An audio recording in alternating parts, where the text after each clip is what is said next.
أمام كل سول ومأمول وصلاح الشأن ظاهرا وباطنا في الدين والدنيا والآخرة دافعة لكل شر جالبة لكل خير لنا ولوالدينا ولأولادنا ولأحبابنا وذوي الحقوق علينا على نية أن الله ينور قلوبنا وقوالبنا مع الهدى والتقى والعفاف والغنى وأن يشفي مرضانا ومرضى المسلمين وأن يرحم أمواتنا وأموات المسلمين وعلى هذه النية وعلى كل نية صالحة شيء لله تعالى. لهم الفاتحة.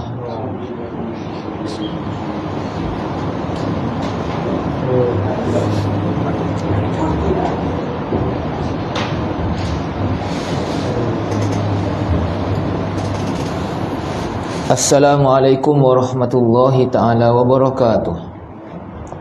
Bismillahirrahmanirrahim. Alhamdulillahi rabbil alamin. Wassalatu wassalamu ala ashrafil anbiya'i wal mursalin Sayyidina maulana Muhammad wa ala alihi wa sahbihi ajma'in. Subhanaka la ilma lana illa ma 'allamtana innaka antal alimul hakim. Wa la hawla wa la quwwata illa billahil aliyyil azim. نوينا التعلم والتعليم والتذكر والتذكير والنفع والانتفاع والإفادة والاستفادة والحث على التمسك بكتاب الله وسنة رسوله صلى الله عليه وسلم والدعاء إلى الهدى والدلالة على الخير ابتغاء وجه الله وقربه ومرضاته سبحانه وتعالى. أما بعد. قال شيخ المصنف رحمه الله تعالى ونفعنا بعلومه وعلوم مشايخنا في الدارين آمين. Maka lobakan olehmu hai saudaraku rahmat akan kamu oleh Allah. Situ dah muka surat 10 tengah tu. Maka lobakan olehmu, yakni tomoklah olehmu. Loba ni maknanya tomok, berebut, semangat. Tu masuk loba lah tu. Bahasa lama. Hai saudaraku, rahmat akan kamu oleh Allah, maknanya semoga Allah merahmati kamu. Ayat dia tu kak. Doa lah tu. Dia minta rahmat daripada Allah kepada kita semua. Suruh loba, suruh tomok, semangat tu atas gapo? Atas mengekalkan sembahyang. Dan hadirkan dia sembahyang di dalam masjid. Kena sungguh, kena tomok masa kita ni biar semua semaya dia kita buat dalam masjid. Bila kata buat dalam masjid, maknanya buat dalam keadaan berjamaah. Bukan semaya sore-sore.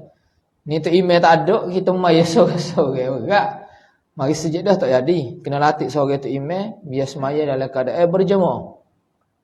Dan kamu minta berlindung dengan Allah daripada mensia-siakan sembahyang dan menghilangkan dia semaya. Kita minta tolong daripada Allah, lindungilah kita ni daripada peristiwa ataupun keadaan yang mana kita ni menyebabkan sia-sia semaya kita ataupun kadang-kadang kita tak semaya. Minta tolong semua daripada Allah. Dan kamu elokkan bersegera kepada sembahyang dan kamu kekalkan berhenti atasnya atas semaya. Maknanya kita ni sentiasa istiqamah kekal dalam keadaan semaya. Habis itu. Bermula sembahyang itu kedapatan bagi orang yang kelabaan. Bahasa lama. Kedapatan maknanya keuntungan. Dia terjemah daripada perkataan Arab ghanimah. Kedapatan maknanya untung bagi orang yang kelabaan. Orang laba ni dengan mana orang yang untung. Jadi semaya ni keuntunganlah bagi orang yang nak untung, orang yang tamak kepada keuntungan, dan mendapat kelabaan bagi segala atqiya yang mubasysyirin. Atqiya maknanya orang-orang yang bertakwa. Dia jamak bagi taqi. Bahasa Arabnya taqi, sore kalau ramai ni atqiya, orang-orang yang bertakwa, maknanya orang yang takut kepada Allah. Kita hantar kan? Anqiya. La'ala sawab atqiya. Ta, bukan nu. Segala atqiya yang mubasysyirin. Mubasysyirin maknanya orang yang diberi berita gembira. Maknanya kita semua ni, Nabi wak mari dah berita gembira kepada kita, boleh masuk syurga kalau kita wak taat kepada Allah. Dan kesenangan bagi segala zuhad jamak bagi orang-orang yang zuhud. Zuhud ni dengan makna dia tak letak dunia dalam hati dia. Harta dia tak letak dalam hati dia. Dia hanya letak dalam tangan dia. Ni maksud zuhud. Bukan kata kita tak usir ke dunia, tidak. Tapi kita tak letak dunia tu dalam hati. Tak jadi pegangan. Yang solehin, orang yang soleh-soleh. Dan sembahyang itu kelakuan dan perangai bagi segala orang yang bahagia. Yakni orang yang sa'adah. Yang muhtadin, yang mendapat hidayah petunjuk. Muhtadin maknanya orang yang mendapat hidayah petunjuk.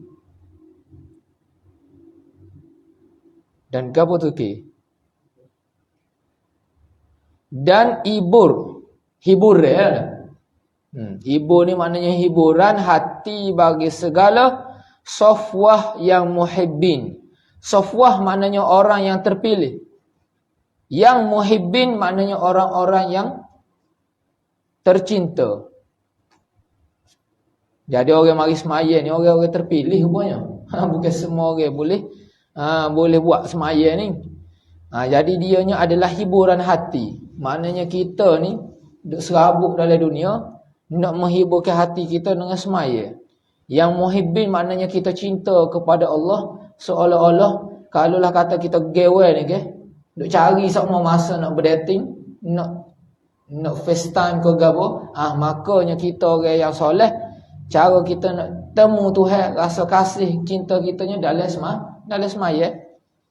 Dan ghanimah bagi segala saadah yang arifin. Ghanimah maknanya harta perang.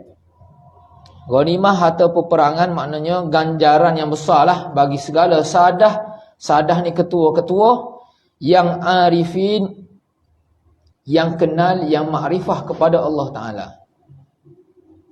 Dan ubatan bagi segala ulama yang amilin. Obat bagi segala ulama yang wa'amah. Nak tahu orang tu beramal ke tidak? Dengan semaya lah. Maknanya dia topak. Dia ni boleh sehat dengan cara dia semaya. Ya Allah sungguh. Ada ulama ni, dia mari sakit. Bila dia semaya tu segar dia. Hak ni betul-betul orang amilin. Tiada membimbangkan mereka itu daripada sembahyang oleh syaril. Syaril maknanya sesuatu yang menyibukkan dia. Benda-benda yang menyibukkan dia daripada urusan dunia, hak ni tidak menyebabkan dia lalai daripada semaya. Dan tiada hirau mereka itu pada ketika hadir sembahyang dengan yang naik dan dengan yang naik dan nazil. Nazil turun. Naik ni guano ni naik turun ni. Berat.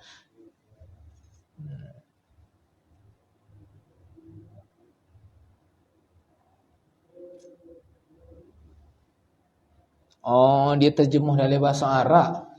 Allahu Akbar. Yang naik ni maknanya ketika mana orang jalan. Naik ni dengan makna orang yang berjalan. Ketika mana dia naik dalam atas kenderaan. Nazil ketika mana dia berhenti turun semaya duduk sepuluh skala. Gitu maksud dia. Maknanya dia tak kira. Tak kala mana dia nak semaya tu tak kira lah. Tanya dia duduk atas kenderaan ke. Ataupun dia tengah turun daripada kenderaan. Maka rahmat oleh Allah akan seorang yang bersegera kepada taat. Dan memelihara ia atas fardunya di dalam jamaat. Yang ni dalam kumpulan-kumpulan dalam semaya. Gitu. Maka diakhiri perenggan dia ni dengan satu doa. Dia berdoa, Allahumma sallimna minal mukhziyati wadullana alal khairati wadha'if lanal hasanati waghfir lanas sayyiati wa as'idna fil hayati wa ba'dal mamati ya waliyal khairati wa ya rafi'ad darajati ya rabbal ardina was samawati bihaqqi sayyidina Muhammadin afdhalil bariyati wa sallallahu ala sayyidina Muhammad wa ala alihi wa sahbihi afdhalas salawati wa azkat taslimati wa salamun alal mursalin walhamdulillahi rabbil alamin. Maka berakhirlah mukaddimah kita. Oh, panjang mukaddimah kita gitu habis. Dan soalnya kami sebutkan pula di sini, lepas habis dia nak cerita tentang amaran-amaran bagi orang yang tak semaya, dia cerita pula sini segala perkara yang bergantung dengan sembahyang. Segala perkara yang bergantung dengan sembahyang, dengan makna segala hukum hakam yang berkait dengan semaya. Segala perkara maknanya segala hukum hakam yang bergantung, yang berkaitan dengan sembahyang. Apa yang ada kaitan dengan semaya? Seperti misalnya segala syarat sembahyang. Bila mana kita nak semaya, ada perkara yang perlu kita buat dulu, barulah jadi semaya. Ni orang panggil syarat. Dan segala rukun semaya. Apa tiada seri dalam semayanya? Dia akan cerita perkara-perkara yang membentuk semaya tadi. Dan lainnya, lain daripada syarat dan juga rukun yang ada kaitan tentang semaya. Dan kami mendahulukan kitabut taharah. Dia mari perbahasan pertamanya, dia mari cerita tentang kitabut taharah. Apa maksud kitabut taharah? Kitab nak menceritakan tentang bersuci. Dalam fiqh ni ada banyak bab-bab. Apa dia pilih kitabut taharah? Tahu mari kitabuz zina ke, kitabun nikah ke? Tengok-tengok mari kitabut taharah. Sedap kita ngaji bab zina dulu, bab nikah dulu. Bab apa nak mari cerita bab taharah? Kerana setengah daripada syarat sah semaya seorang itu bahawa suci ia daripada hadas dan najis. Kita nak semaya, nak tahu sah tak sah kita, syarat mula-mulanya kena suci daripada hadas. Hadas ni tak kira lah hadas besar ke hadas kecil. Dan najis yang tiada dimaaf daripadanya daripada najis. Begitu juga janganlah ada najis yang tidak dimaafkan. Mana? Pada kainnya, yakni pada pakaiannya, dan badannya, badan seorang, dan tempatnya, tempat seorang. Maknanya tempat dia nak semaya. Bila mana kita nak semaya, kena perhati belaka segala benda yang bersentuh dengan tubuh badan kita. Pertama, tubuh badan kita sendiri kena suci. Yang kedua, kain yang kita nak pakai ni, maknanya pakaian yang bersentuh dengan tubuh badan kita kena jaga juga. Dan yang ketiganya, tempat yang kita duduk jijak tu, kita duduk tu, tangan kita tengah sujud tu, anggota yang bersentuh dengan kita tu, hak ni kena jaga daripada najis yang tiada dimaafkan. Dia serupalah perbahasan ni, dia masuk dalam perbahasan ma la yatimul wajib illa bihi fahuwa wajib. Benda yang tidak sempurna kewajipan itu melainkan dengan sesuatu perkara, maka benda tadi juga jadi wajib. Kita nak buat perkara besar, tapi kena lalu ke perkara kecil, maka kita tak kisah apa ke perkara besar tadi, melainkan kena lalu ke kecil, maka ke kecil juga jadi wajib juga, kena lalu juga. Misal kita nak naik tingkat atas, lagu mana kita nak naik tingkat 2 ni? Tak ada cara lain melainkan kena kok tangga. Maka ketika tu mesti kena buat tangga juga. Kita nak buat tingkat atas, tapi tak buat tangga boleh ke tidak? Tak boleh. Kena buat juga tangga baru boleh naik ke atas. Jadi kalau kita buat plan rumah, kata nak buat 2 tingkat, tangga kena buat juga. Jadi masuk juga dalam plan. Kena kira lah tu koh dia tu berapa. Bukan kata nak buat 2 tingkat saja juga, tak teringat ke tangga. Hanya tak boleh nak masuk. Serupa juga dalam bab semaya. Kita nak semaya ni maka tujuan utama kita nak semaya, yalah. Tapi nak boleh siapa ke semaya tu? Gapo dia syarat dia? Kena ambil semaya dulu. Nak boleh ambil semaya kena ada syarat-syarat yang dia nak cerita. Maka bila kita nak tuju benda yang besar kena lalu ke kecil, maka hak ni juga dikira sebagai satu kewajipan kepada kita. Maka sini dia kata, dan tiada harus lagi tiada sah. Tiada harus maknanya haram. Tiada sah pula. 2 kena sekaligus. Tak harus, tak haram. Tak harus maknanya haram. Lepas tu tak sah. Haram lagi tak sah. Mengangkatkan hadas. Kalau kita berhadas, kita nak angkat hadas kita. Misalnya, kita nak mandi wajib ataupun kita nak ambil semaya. Kita nak angkatkan hadas kita. Di sini ni kita masuk dah perbahasan Yang kita maksudkan tajuk besarnya kalau kita mengaji sekolah, maqasidut taharah. Tujuan ataupun orang panggil bentuk bersuci itu setara mana. Dalam kitab kita ni akan cerita 4 perkara. Pertamanya, nak mengangkatkan hadas. Bila kata nak mengangkatkan hadas ni, kena 2 lah. Wuduk dan juga mandi wajib. Yang ketiga sini dia kata menghilangkan najis. Baru 3. So lagi, bila mana tak ada air, nak ambil semaya nak juga nak mandi, maka gantinya dengan tayammum. Jadi 4 perkara ni orang panggil reka betul kita nak bersuci. Maqasidut taharah. Maka sini dia kata tak usah kita nak taharah, nak mengangkatkan hadas, sama ada dengan kita mandi wajib, sama ada kita nak berwuduk, ataupun kita nak bertayamum. 3 perkara masuk dalam mengangkatkan hadas. Dan menghilangkan najis. Yang keempat, melainkan dengan air yang mutlak. Air yang mutlak maknanya air yang tidak dikaitkan dengan sesuatu kaitan dengan yang lain. Air mutlak lepas ni lah kita cerita. Maknanya semata-mata air. Memang betul-betul air. Maka berhajat kepada disebutkan dia dahulu. Maknanya perlu kita cerita dululah pasal taharah ni. Dan daripada Allah jua kami pohonkan inayah. Apa maksud inayah? Yakni tahu inayah apa? Pertolongan. Inayah maknanya pertolongan. Taufik. Siapa taufik sini? Taufik ni apa maksud taufik? Maknanya kuasa pada melakukan ketaatan. Kudrat nak buat taat. Ni orang panggil taufik. Dan hidayah. Hidayah petunjuk. Dia turutan yang gitulah. Mula-mula Tuhan buat mari mudah kepada kita inayah. Yang kedua Tuhan letak hidayah, petunjuk. Kita nak buat benda, maka marilah petunjuk. Yang ketiga baru mari taufik. Taufik ni maknanya kita ada kekuatan, ada kudrat nak buat taat. Ada orang dia dapat hidayah, dia dapat inayah, tapi tak dapat taufik, tak mari juga ke masjid. Tak boleh juga nak buat taat. Jadi 3 benda ni kena ada semua. Kena minta tolong semua oleh Allah Ta'ala kepada kita 3 perkara. Inayah, hidayah dan juga taufik. Kita pohon kepada aqwami tariqin. Kita entah kata kena. Aqwam. Ada alih ni? Kau tak jumpa. La'ala saw ada alih. Aqwam maknanya sebetul-betul. Aqwam maknanya sebetul-betul. Tariqin yakni jalan. Maknanya jalan yang betul. Aqwamu tariqin wabillahil musta'an. Dengan Tuhan sahajalah tepat kita minta tolong.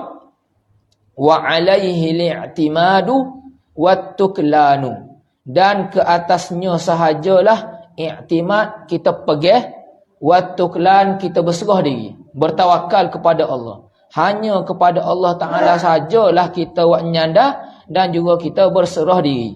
Maka kita pun kata semua wala haula, tidak ada daya kita nak palingkan daripada maksiat, wala quwata, kekuatan nak buat taat, illa billahil aliyil azim, melainkan dengan pertolongan daripada Allah yang maha tinggi dan juga maha mulia. Maka kita masuk dalam bab kitanya, bab fiqh dah. Kitabu ahkamit taharah, baru segar mata. Kitab nak menceritakan tentang hukum hakik taharah, bersuci. Ini kitab pada menyatakan hukum bersuci. Hukum bersuci di sini atas jalanan mazhab Imam Syafi'i. Kita tak cerita ni mazhab lain ni, mazhab Syafi'i sahaja. Sebab lepas ni kita akan ada pembahagian jenis-jenis air. Kita tak serupa pembahagian kita ni dengan mazhab Maliki, mazhab lain. Hak ni khusus dalam mazhab Imam Syafi'i. Kitab kita ni lah. Hukum bersuci. Bermula tiada harus lagi tiada sah. Tiada harus maknanya haram. Bila kita jumpa dalam kitab fiqh, bila disebut la yajuz ataupun tiada harus, maknanya ialah haram. Mudah lalu lah. Maknanya benda ni kalau kita buat boleh dosa. Kalau kita tak buat boleh pahala. Haram kita buat benda ni. Lagi tak sah, maknanya tidak diiktibarkan pada syarak. Syarak tak buat kira benda ni. Gapo dia? Mengangkatkan hadas dan menghilangkan najis, melainkan dengan air yang suci lagi menyucikan. Makna sini ya, kalulah kita nak mengangkat hadas, kita nak menghilangkan najis, mesti kena guna air yang suci lagi menyucikan, iaitu air mutlak. Kita masuk dah pembahagian air yang pertama, iaitu air mutlak.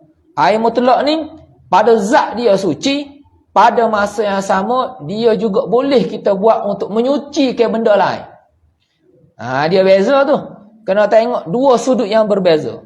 Zat dia suci, pada masa yang sama dia boleh juga kita buat untuk menyucikan benda yang lain.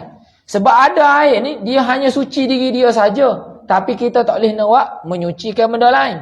Misal lagu mana? Misal air milu. Suci tak air milu? Suci, sebab tu kita boleh minum. Tapi boleh tak kita nak buat air semaya? Tak boleh, kerana dia bukan air mutlak. Sebab dia ada kaitan dengan benda lain, iaitu milu tu. Dia ada apostrophe milu. Orang tengok je air tu, orang tak kata air ni. Orang kata apa? Air milu. Automatik. Bila kita tengok air warna gitu, kita kata air milu. Wak mari air warna hitam. Orang panggil air apa? Air kopi. Orang tak panggil air biasa. Tapi kalau hamba tunjuk gini, air apa ni? Air? Tak boleh nak air. Air apa ni? Orang panggil air. Hak ni orang panggil air mutlak. Mudah kiranya gitulah. Itu maknanya air mutlak. Cuma ada benda selagi kita panggil termasuk dalam air mutlak ni, iaitu air yang 7 jenis yang kita mengaji zaman-zaman dulu. Air sungai, air laut, air hujan, air perigi tu, itu juga termasuk dalam air mutlak. Kenapa? Walaupun kita panggil air perigi, tapi bila kita panggil air perigi, time dia duduk dalam perigi. Tapi bila kita masuk pun dalam gelas ni, kita boleh hayat lagi tak dia air perigi? Tak boleh. Kita kata apa? Air. Kalau kita nampak orang pergi cebok ke perigi, kita boleh kata air perigi. Tapi bila duduk masuk dalam gelas gini, kita tak boleh nak kata air perigi. Supaya juga air hujan ni, kita duduk tak ada. Buat marilah dalam sebekah. Ada kalau kita tanya, ni air hujan ke air perigi ke? Tak, kita tak tanya. Ni kata air. Dia tak serupa dengan air teh, dengan air lima, air jus, air mawar. Benda tadi tu kita orang panggil breakers selalu dah. Package dia dah. Hak tu tak masuk dalam air yang suci lagi menyucikan. Mudah ni. Ngaji lama dah.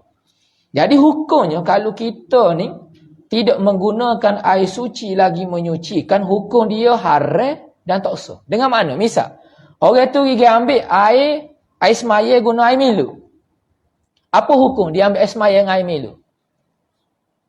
Pertamanya mudah kita kata tak sah lah. Yang kedua haram. Ingat agak haram tu. Sebab apa? Kerana tak boleh kita nak ambil air milu tu sebagaikan alat untuk buat ambil air semaya. Orang panggil bazir sahaja-sahaja. Bahkan kalulah niat kita ketika tu nak main dengan agama, maka ketika tu boleh jatuh kupu, bahaya. Sahaja-sahaja nak main air milu. Kaya dia main guna air milu. Tak boleh. Haram hukumnya. Boleh dosa pula. Dah lah tak sah. Dosa pula. Ada tikunnya di sini dia tak masukkan. Ada perbuatan yang mana haram tetapi sah. Lagu mana? Dia termasuk dalam air yang mutlak. Misalnya, kita ambil air semaya menggunakan air yang dicuri. Air yang kita curi. Apa hukum kita ambil air semaya guna air curi? Maknanya bukan air milik kita. Misalnya air milik jiran kita. Ataupun kita duduk sebelah masjid. Kita pergi ambil air masjid. Pergi duduk guna dalam rumah kita. Duduk guna seharian. Kita guna juga buat ambil air semaya. Apa hukum? Orang lain bayar bil lah ke kita. Mudah-mudah pergi ambil ke masjid. Guna untuk rumah kita.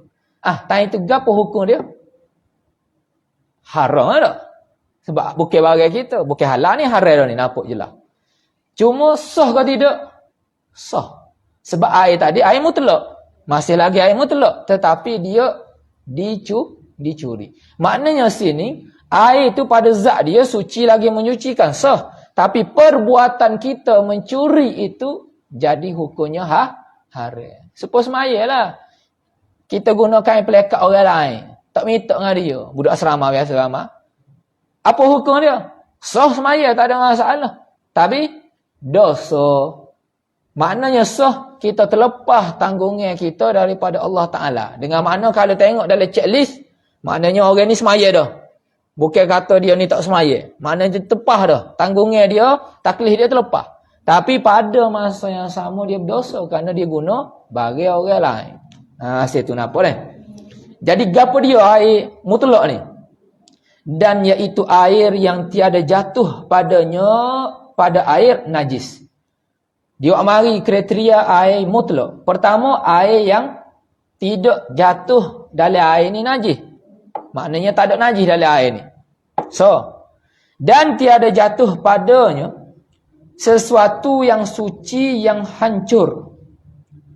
Dan tiada pula air itu sedikit lagi mustakmal. Sini. Di kategori kedua. Ayat dia panjang. Jangan berhenti. Kalau awak berhenti situ, tak faham. Dia kena sambung belakang. Kategori kedua, air mutlak ni, air yang tidak masuk padanya sesuatu yang suci. Bagai yang suci maknanya bukan najis. Tapi bila ia masuk dalam ni, dia hancur. Maknanya hancur ni maknanya dia larut dalam air. Dia masuk dalam ni, dia larut. Dan tiada pula air itu sedikit lagi mustakmal. Lepas tu pula air itu bukanlah kata sedikit. Bila kata sedikit, pehel lalu. Kurang daripada 2 kolah. Air ni bukan kurang daripada 2 kolah. Lagi mustakmal, bukan juga air yang mustakmal. Lepas ni dia cerita, apa maksud air mustakmal? Maknanya, kita ada kolah sebutir.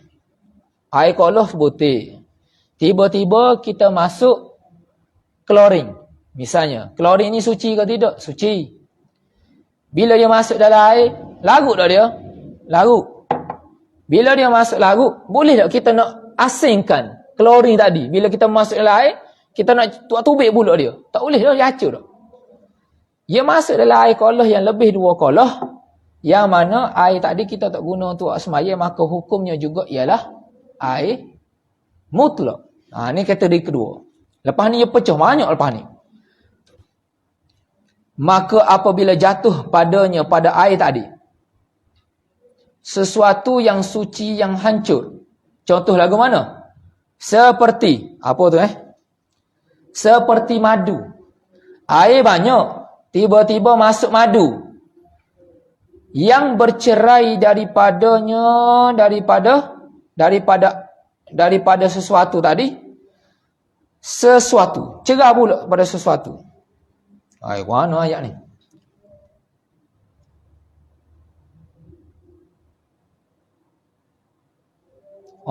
Suku kira ni. 2 masalah. Tengok masalah pertama. Maka apabila jatuh padanya pada air sesuatu yang suci yang hancur, ia sesuatu tadi seperti madu. So masalah. Masuk air madu masuk dalam air. Bila madu masuk dalam air ni dia larut lah. Kita tak boleh nak tubik dah madu tadi. So, atau masuk tu sesuatu yang bercerai daripadanya sesuatu. Dia masuk sesuatu yang kita boleh buat tubik semula. Itu masuk bercerai. Maknanya bila dia masuk dalam air, kita boleh buat tubik semula. Seperti apa? Kumkuma. Apa maksud kumkuma ni? Rasa orang lama ya tahu kumkuma ni. Apa dia Haji? Super za'faran. Maknanya kalau dulu dia kata pokunyi. Nah, dia buat tubik warna. Kumkuma ni bila dia masuk dalam air tu jadi warna kuning gitu dah, lebih kurang. Itu masuk kumkuma. Dan syahai. Apa ni maksud syahai ni? Tengok. Orang lama ya tahu syahai dia. Orang muda tak tahu. Kecuali orang ngaji tanah harak, dia panggil syai. Syai. Orang ramai dulu dia tak panggil teh. Teh ni orang putih dah kecek teh ni. Orang dulu panggil syahai. Alah malulah kita orang muda ni. Syahai. Dan garam bukit. Garam bukit ni maknanya, tak kenal lagi, tak tahulah budak-budak. Garam kasar tu lah. Garam kasar. Bukan garam halus. Dia masuk benda ni, kita boleh buat tubik semula. Tak gitu? Kita boleh buat tubik semula. Tetapi benda tadi tu lekat dalam tu. YOLO ni yang bercerita ni.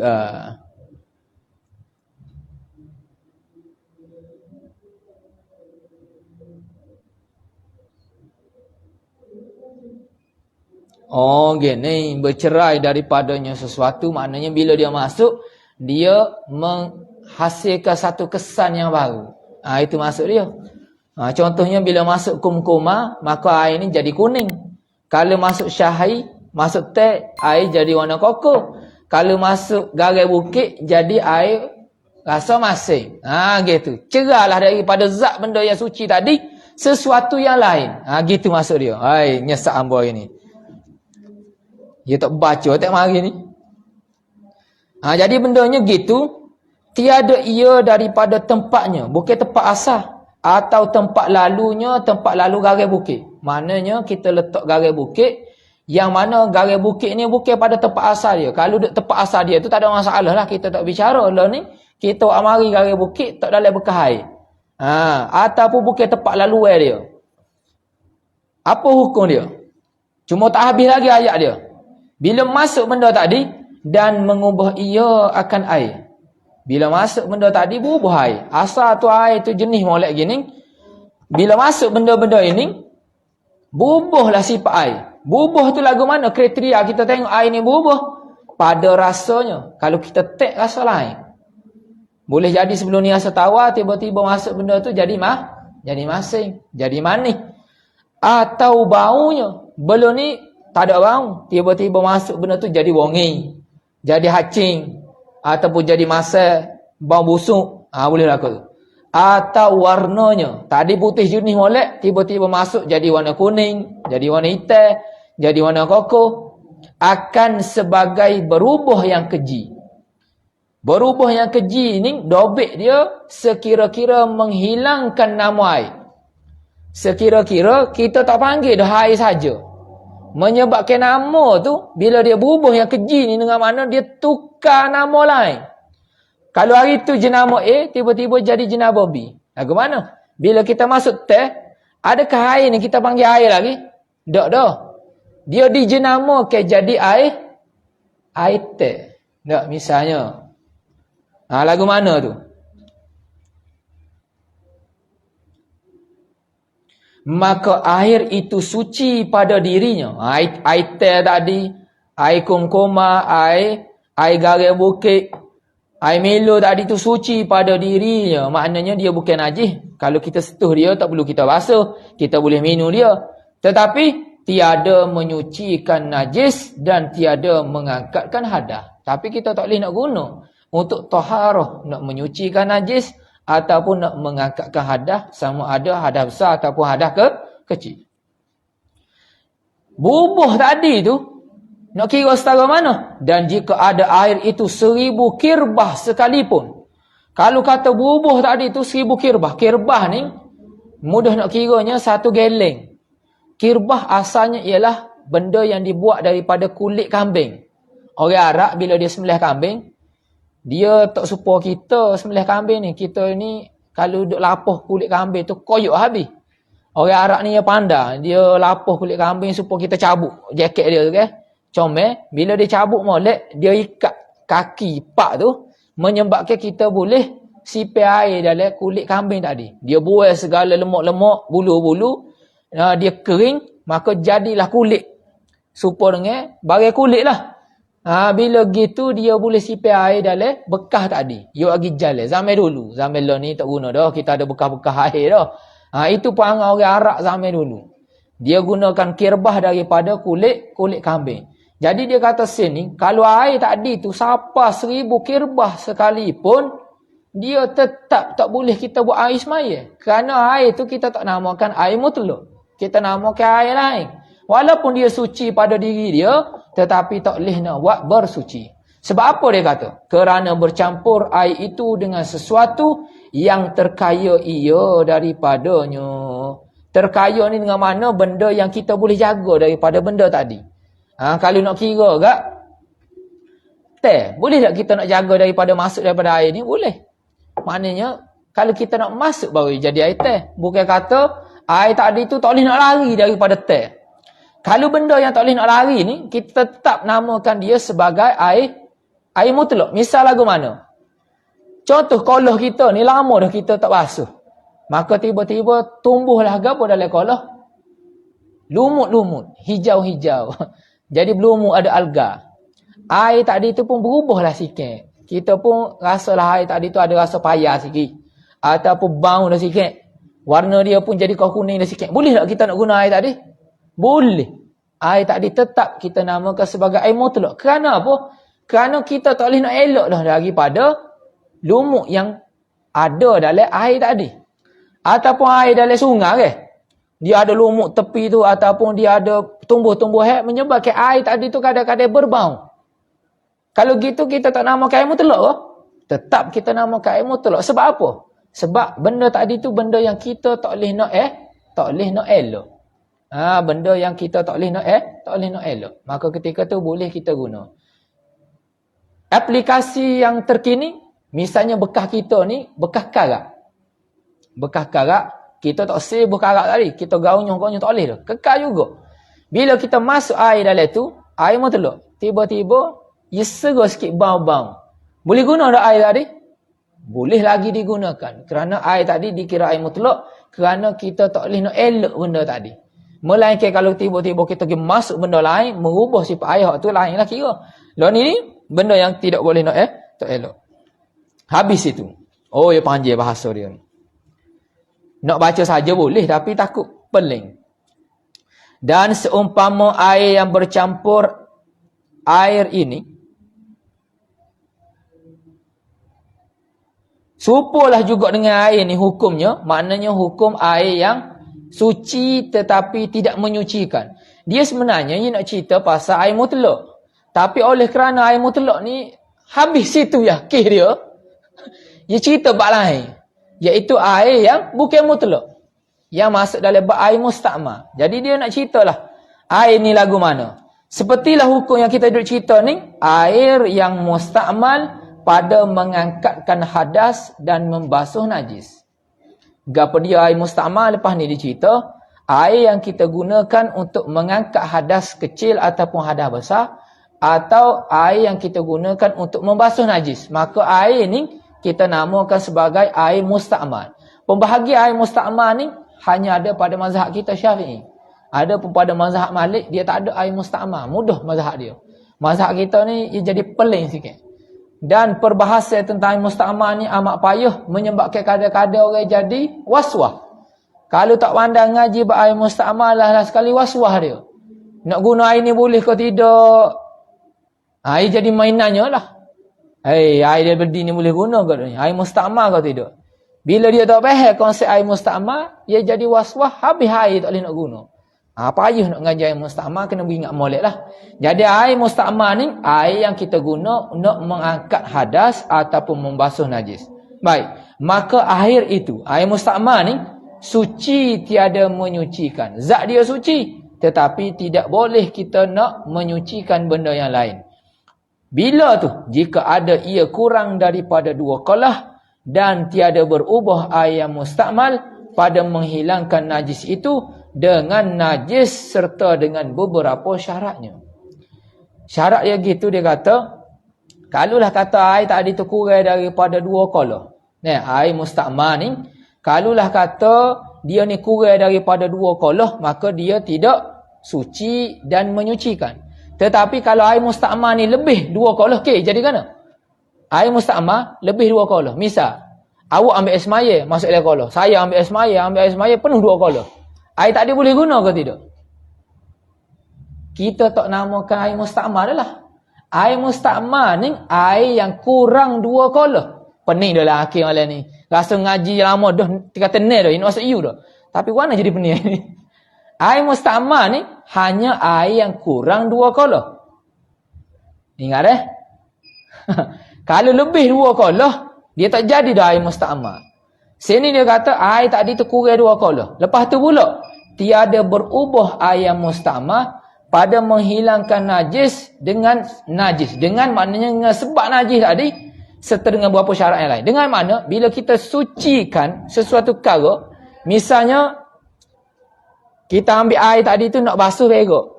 Misalnya kesel-kesel dia tadi tu. Ataupun ada najis pada pakaian kita. Maka hak ni juga kita namakan air mustakmal. Air basuhan ini termasuk dalam air mustakmal. Contohnya air yang dalam dalam mesin basuh. Hak ni juga dikira musta'mal. Kita basuh baju, air yang lebihan itu dinamakan air musta'mal. Dengan syarat tidak merubah sifat air. Kalau berubah sifat air, warna, rasa dan juga bau, maka ketika itu dia dah jadi air lain. Boleh jadi air najis. Hak ni panjang lebar lah kita akan ngaji. Sini dia akan cerita lebih. Isu dah. Habis situlah nampak gayanya. Siapa sesi molek-molek. Kalau pergi lagi ni tembur tak nampak apa dah, nampak gayanya. Sakat tu dulu. Insya-Allah lepas ni kita akan masuk gapo dia air musta'mal sebenar. Dia wak mari dalam kitab kita ni, wak mari contoh lalu. Pembahagian dia secara terperinci lalu.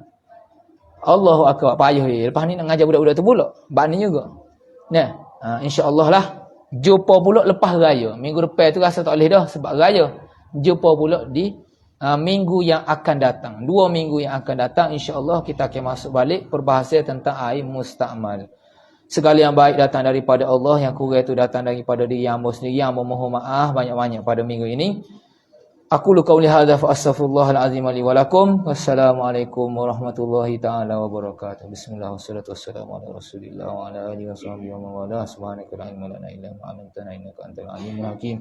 Wa la haula wa la quwwata illa billahil aliyyil azim. Sallallahu alaihi wasallam Muhammad wa ala alihi wasallam. Alhamdulillah.